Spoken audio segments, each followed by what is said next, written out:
تیری محبت توجہ کرائے گی نبی پاک کی تیری طرف. جو محبت، عقیدت، ادب، وفا، جذبہ، حسن، تازگی، روحانیت، یہ سارے ایک معنی کے سارے الفاظ ہیں، ان کا مفہوم ایک نکلتا ہے. اگر زندگی محبت سے خالی ہو گئی، ہمارے صوفیاء نے محبت ہی تو سکھائی ہے، ہمارے اہل اللہ نے پیار ہی تو سکھایا ہے، اتنا پیار کہ حضرت امیر خسرو رو ہی پڑے. اور حضرت خواجہ نظام الدین رحمت اللہ علیہ سے کہنے لگے محبوبہ جنت میں تو پتہ نہیں کب جانا ہے، کس وقت کے بعد جانا ہے میرا نہیں گزارا، تو اپنے رب سے دعا کر کہ مجھے اتنی گنجائش مل جائے کہ میں قبر میں بھی آپ کے ساتھ ہی دفن ہو جاؤں. پتہ نہیں کب قبریں کھلیں گی، کب دوبارہ رشتہ قائم ہوگا وہ والا. تو بھائی یہ جو پیار ہوتا ہے نا، یہ توانائی دیتا ہے، محبت جگا دیتی، محبت نکالتی ہے بندے کو دین کے لیے، محبت آگے بڑھاتی ہے اس کو خدمت کے لیے، محبت ہے جو وارفتگی کا جذبہ اختیار کرتی ہے. یہ جو لوگ کہتے ہیں نا کوئی حرج نہیں، اب ایک نیا رٹا نکل آیا، کہتے ہیں ساڈا ماں پیو ہی ساڈا پیر ہے. اب یہ بھی ایک فتویٰ عام ہو گیا، جب تک اماں ابو موجود ہیں ہمیں پیر پکڑنے کی ضرورت ہے. یہ بھی ایک فتویٰ ہے بہت سارے لوگوں کا، میں نے سنا ہے. خدا کے بندو، حضرت ابو بکر صدیق جیسا پیر گھر میں موجود تھا، پھر بھی ان کے بیٹے نے جا کے در رسول پہ ہاتھ رکھا ہے. حضرت سیدنا بایزید بستامی رحمت اللہ تعالی علیہ جیسے جلیل القدر لوگوں نے اپنی اولادیں جا کے مرید کرائی ہیں. فاضل بریلوی رحمت اللہ علیہ سے بڑا پیر کون ہوگا؟ لیکن انہوں نے بھی اپنے بچے جا کے کہیں بیعت کرائے، اپنے گھر میں ہر شے موجود تھی، جو پیر تھے انہوں نے بھی کہا نہیں، روحانی تربیت کے لیے، دین سکھانے کے لیے ہم کافی نہیں، کہیں لے جانا پڑے گا، کہیں بٹھانا پڑے گا. یہاں لوگ اپنی مرضی کا فتویٰ گھڑتے ہیں. پیار، وارفتگی، خلوص، وفا کا رشتہ، محبت جب تک قائم نہیں ہوتی، اور محبت میں جب تک روز بروز اضافہ نہیں ہوتا، روز بروز جب تک یہ توانائی نہیں پکڑتی، سمجھ لیں کہ زندگی تنزل کا شکار ہے.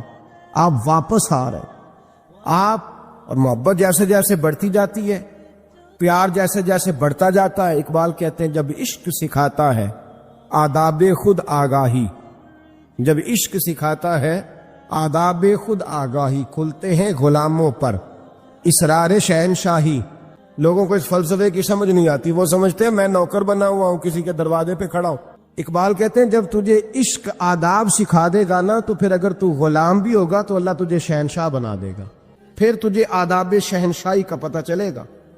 تو زندگی میں پیار، محبت، خلوص، یہ چیزیں آپ کو قریب کر دیتی ہیں اللہ رسول کے. میرے رسول پاک علیہ السلام نے اپنے دین میں جس چیز کا سب سے زیادہ قدر بیان فرمایا اور جس چیز کی سب سے زیادہ اہمیت بیان فرمائی، وہ محبت ہے. محبت خشک نہیں ہونی چاہیے. محبت کے اندر کبھی بھی، حضرت خواجہ حسن بصری رضی اللہ تعالیٰ عنہ یہ حضرت علی کے شاگرد ہیں، مولا علی شیر خدا کے شاگرد ہیں. اور ایک روایت ایسی بھی ملتی ہے کہ بچپن تھا ان کا تو نبی پاک کے گھر چلے جاتے تھے. تابعی ہیں، بہت چھوٹے تھے جب حضور کا وصال ہوا، صحابہ کے شاگرد ہیں. ایک دفعہ حضرت ام سلمہ کہتی ہیں کہ نبی پاک صلی اللہ علیہ وسلم کا بچا ہوا پانی پڑا تھا تو وہ بھی حضرت حسن بصری اٹھا کے پی گئے. یعنی حضور علیہ السلام کا جھوٹا پینے کا بھی اللہ نے انہیں، لعاب دہن شدہ پینے کا بھی بڑے صاحب بصیرت تھے. ایک بہت مالدار 30 سال کا نوجوان آ گیا، عبد الواحد زید. حضور میں نے مرید ہونا ہے. آپ نے فرمایا تو میرا بھائی بن جا، مجھ سے دین سیکھ، مرید ہو کے کیا کرے گا؟ کہنے لگا حضور میں باریکی تک پہنچ گیا ہوں.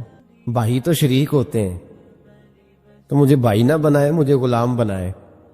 تابع داری وہی کر سکتا ہے جو غلامی کرے. بھائی تو شریک ہوتے ہیں، وہ تو مقابلہ کرتے ہیں، غلام بنائے.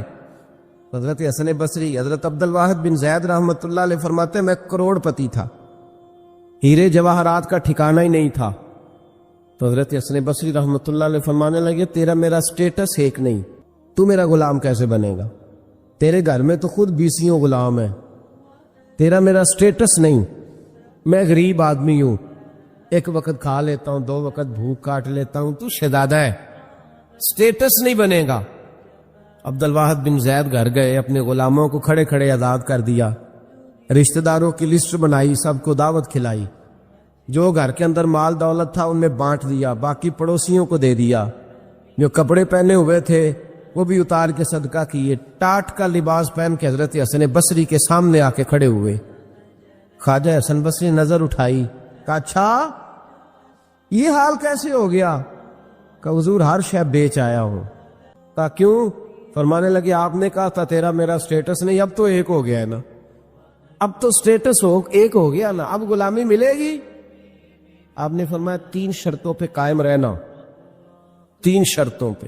ایک، اللہ والوں پہ زندگی میں اعتراض نہ کرنا، کبھی اللہ تعالیٰ کے بندوں پر اعتراض، کوئی چیز نظر آئے بھی تو شکوہ نہ کرنا، سمجھ لینا کہ میری نگاہ کی غلطی ہے۔ اور دوسرا، روز اپنے اوپر محنت کرنا، محبت کم نہیں ہونی چاہیے، بڑھنی چاہیے۔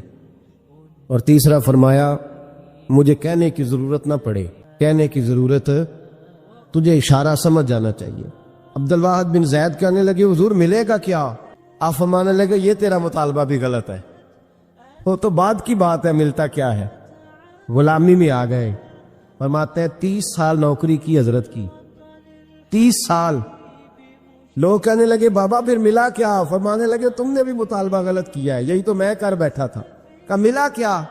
آپ فرمانے لگے میرا اس وقت حال یہ ہے کہ لوگ دعا کر کے رب سے لیتے ہیں، میں دعا نہیں کرتا، ابھی میں سوچتا بھی پورا نہیں، میرا رب وہ چیز پہلے مجھے عطا فرما دیتا ہے۔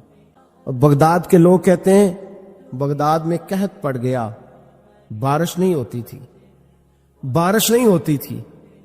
کٹھے ہو کے سارے گئے، آپ بغداد آئے ہوئے تھے، کٹھے ہو کے لوگ گئے، کہا حضور بارش نہیں ہوتی، مہربانی فرمائیں۔ تو کہتے ہیں لوگ آ کے بیٹھے ہیں میرے پاس، بارش کی دعا کر دیں۔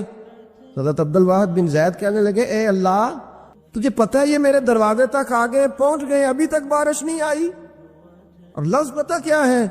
کہنے لگے تجھے واسطہ میری اس عقیدت کا جو مجھے حضرت حسن بصری کے ساتھ ہے، اس عقیدت کا واسطہ، مجھے رسوا نہ کر۔ انہیں بھیجا کیوں تھا اگر برسانی نہیں تھی؟ دعا دیکھیں، محبت کے رنگ میں دعا ہو رہی ہے، واسطہ بھی محبت کا دیا جا رہا ہے۔ بغداد کے لوگ کہتے ہیں بس حضرت کے جملے بھی پورے نہیں ہوئے، رب کریم نے بارش عطا فرما دی، جملے بھی پورے نہیں ہوئے، اللہ نے بارش دے دی۔ محبت، پیار، سال میں ایک دفعہ حج ہوتا ہے، اور میرے نبی پاک علیہ السلام نے فرمایا تو خوش ہو کے محبت سے ماں باپ کا چہرہ دیکھ، اللہ کامل حج کا ثواب عطا کرے گا۔ یا رسول اللہ اگر 100 دفعہ دیکھوں تو فرمایا 100 دفعہ حج کا ثواب۔ تو سال کے بعد حج ہو تو اگر دن میں 100 دفعہ ہو جائے تو زیارت افضل ہوئی کہ عبادت افضل ہوئی؟ نبی پاک صلی اللہ علیہ وسلم نے فرمایا النظر الی وجہ العالم عبادہ، اگر تو کسی عالم کے چہرے کو دیکھتا بھی رہے تو رب تجھے اپنی عبادت کا درجہ عطا فرمائے گا۔ تو کر تو آپ زیارت رہے ہیں، ثواب کس بات کا مل رہا ہے؟ تو یاد رکھ لیں محبت میں کمزوری نہیں ہونی چاہیے، محبت جس کی کمزور ہو گئی ختم ہو گیا۔ ایک منٹ کے لیے بھی اپنے اوپر یہ یاد رکھے، وہ کہا تھا حضرت سلطان باؤ نے جو دم غافل سو دم کافر، یاد رکھ۔ عقیدتوں میں جب لچک آتی ہے نا، جب کمزوری پیدا ہونے لگتی ہے، کمزوری، پھر رشتے سہاروں کے محتاج ہونے لگ جاتے ہیں، پھر رشتے سہاروں کے محتاج ہوتے ہیں، پھر گفتگو کے محتاج ہوتے ہیں، سمجھانے کے محتاج ہوتے ہیں، پھر توجہ دلانے کے، اور جب رشتے سہاروں کے محتاج ہوتے ہیں تو پھر رشتے بیساکھیوں والے ہو جاتے ہیں اور لنگڑے ہو جاتے ہیں، پھر ان کا حسن ضائع ہو جاتا ہے۔ اقبال نے کہا تھا نہ وہ حسن میں رہی شوخیاں، نہ وہ عشق میں رہی گرمیاں، نہ وہ غزنوی میں تڑپ رہی، نہ وہ خم ہے زلف ایاز میں۔ وہ کیفیت نہیں رہتی جس کو کہنا پڑا، بتانا پڑا، سمجھانا پڑا۔ اس نے تو بیساکھی مانگی ہے، بیساکھیاں نہ مانگے، اپنی محبت کو دوام دے، روز نئے سے نیا زاویہ۔ کسی نے حضرت ابوبکر صدیق رضی اللہ تعالیٰ عنہ کے بارے میں بڑا خوبصورت جملہ لکھا ہے، انہوں نے لکھا ہے قریب رہنے والے کی محبت کم ہوتی ہے۔ یار کتنا بندہ قریب رہ سکتا ہے، حد ہوتی ہے نا۔ کہنے لگے یہ عجیب شخص ہے، ہمیں عجیب نسخہ بتا گیا ہے۔ کہتے ہیں قریب رہنے سے محبت کم نہیں ہوتی، بلکہ محبت تو تب بڑھتی ہے کہ بندہ قبر میں بھی ساتھ اکٹھا ہو جائے۔ وہ جاتی دفعہ مزار کا بھی ساتھ لے گئے، اپنے اوپر رب رسول کی محبت کا رنگ چڑھائے اور اس رنگ پہ مضبوطی ڈالیں۔ او کچا رنگ للاری والا جڑا چڑھدا لیندا رہندا، عشق تیرے دا رنگ محمد چڑھ جائے پھر نہیں لیندا۔ اس میں روز توانائی پیدا کریں، جذبہ پیدا کریں، جو عوامل محبت بڑھاتے ہیں ان عوامل کا قرب اختیار کریں۔ قرب، ہمارے صوفیاء میں سے ایک بزرگ گزرے حضرت میر عبد الواحد بالگرامی، بڑے صاحب بصیرت تھے۔ وہ کہا کرتے تھے کہ میں اپنے شیخ کی محبت کئی دفعہ اس طرح بھی حاصل کرتا ہوں کہ اس شخص کے پاس جا کے بیٹھتا ہوں جو مجھے میرے پیر کی، میرے شیخ کی باتیں زیادہ بتاتا ہے، جو زیادہ باتیں بتاتا ہے، اس کے پاس بیٹھنے سے میرے اندر اور جذبہ پیدا ہوتا ہے۔ اور دلیل کیا دیتے تھے؟ فرمایا کرتے تھے ڈائریکٹ نبی پاک صلی اللہ علیہ وسلم کی تبلیغ سے زیادہ لوگ مسلمان نہیں ہوئے، ڈائریکٹ تبلیغ حضور کی تھی پیچھے، ڈائریکٹ نہیں، زیادہ لوگ اس طرح مسلمان ہوئے کہ کسی صحابی نے انہیں نبی پاک کے حق میں قائل کیا، کسی صحابی نے، تو اس کے قائل کرنے سے بات جلدی بڑھ گئی۔ تو محبت کی تازگی پیدا کریں، شوق ذوق اور جذبہ پیدا کریں۔ جب محبت تازہ ہوتی ہے، محبت جب اختیار کرتی ہے تو پھر انسان بڑی جلدی اس رستے کو طے کرتا ہے۔ محبت کے الگ الگ زاویے ہوتے ہیں، انہیں الگ الگ زاویوں سے دیکھیں۔ صحابہ جو نبی پاک علیہ الصلوۃ والسلام کا ہر حسن بیان کرتے تھے نا، کبھی اخلاق کا، کبھی کردار کا، کبھی لباس کا، کبھی نبی پاک صلی اللہ علیہ وسلم کی خانگی زندگی، گھر کی زندگی، کبھی اس کا، کبھی غلاموں کے ساتھ رشتہ، کبھی حضور کے سفر کے احوال، تو وہ نئے نئے زاویے سے محبوب کو دیکھتے تھے، اور نئے نئے زاویے سے وہ کہا کرتے تھے کہ نہیں، غلاموں کا آقا جس طرح کا ہمارا، اس طرح کا کوئی نہیں، بچوں کے والد جس طرح کے ہمارے رسول ہیں، اس طرح کا کوئی دوسرا۔ وہ نئے نئے زاویوں سے حضور کی سیرت پڑھتے تھے۔ ہمارے بزرگوں نے اہتمام فرمایا ہے، آج بھی اگر غور کریں تو ہمارے بزرگ نئے نئے سیرت کے پہلوؤں پر لکھتے ہیں، نئے نئے پہلوؤں پر۔ معاملات رسول پر کتاب آ گئی، نبی پاک صلی اللہ علیہ وسلم کی جنگی زندگی پر کتاب آ گئی، نئے نئے پہلو روز سیرت کے ہمارے سیرت نگار بیان کرتے ہیں۔ اس کا پس منظر بھی یہی ہے کہ نئے پہلوؤں سے محبوب سے محبت کی جائے، نئے نئے پھول چن چن کے رکھے جائیں، اپنے اندر تازگی پیدا کریں۔ محبت کے سوتے اگر خشک ہو جائیں تو انسان مر جاتا ہے۔ اقبال کہتے ہیں کہ پیاری زندگی ہے، پیاری حسن ہے، پیاری تازگی ہے۔ محبت نہ رہے تو رشتے بے سود سے ہو جاتے ہیں، محبت نہ رہے تو انسان کا لوگوں کے ساتھ گزارا مشکل ہو جاتا ہے۔ محبت ہوتی ہے تو آسانیاں پیدا ہوتی ہیں، محبت ہوتی ہے تو پھر انسان کے لیے رستہ بڑا لمبا بھی ہو تو وہ بڑا آسان دکھائی دیتا ہے۔ مانا کہ محبت کے سفر میں ہر گام پہ 100 مشکل ہے، لیکن یہ سفر آسان بھی ہے اگر ساتھ تمہارا ہو جائے۔ اگر پیار کے ساتھ، محبت والے شخص کے ساتھ سفر کیا جائے نا، مجھے یاد ہے کہ لوگ کہتے ہیں اس آدمی کو ساتھ نہ لے، سفر مشکل ہو جائے، اور بعض کو فون کر کے کہتے ہیں کہ تو ساتھ چل، سفر آسان ہو جائے۔ تو اس کا مطلب ہے زندگی کا سفر اگر پیار والا سنگی ساتھ ہو تو آسانی سے گزرتا ہے، تو معرفت کا سفر بھی تب ہی آسانی سے گزرے گا، جنت کا سفر بھی تب ہی آسانی سے گزرے گا، قیامت میں بھی انسان تبھی آسانی سے گزرے گا جب اس کے دامن میں محبت ہوگی۔ محبت کو کبھی خشک نہ ہونے دے۔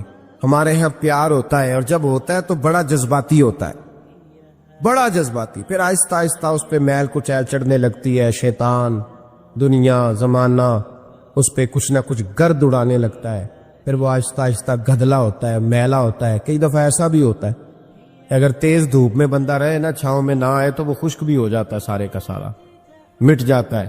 تو اس سے بچیں، اپنا پیار رب رسول کے ساتھ تازہ رکھیں۔ آخر دعوایا ان الحمد للہ رب العالمین۔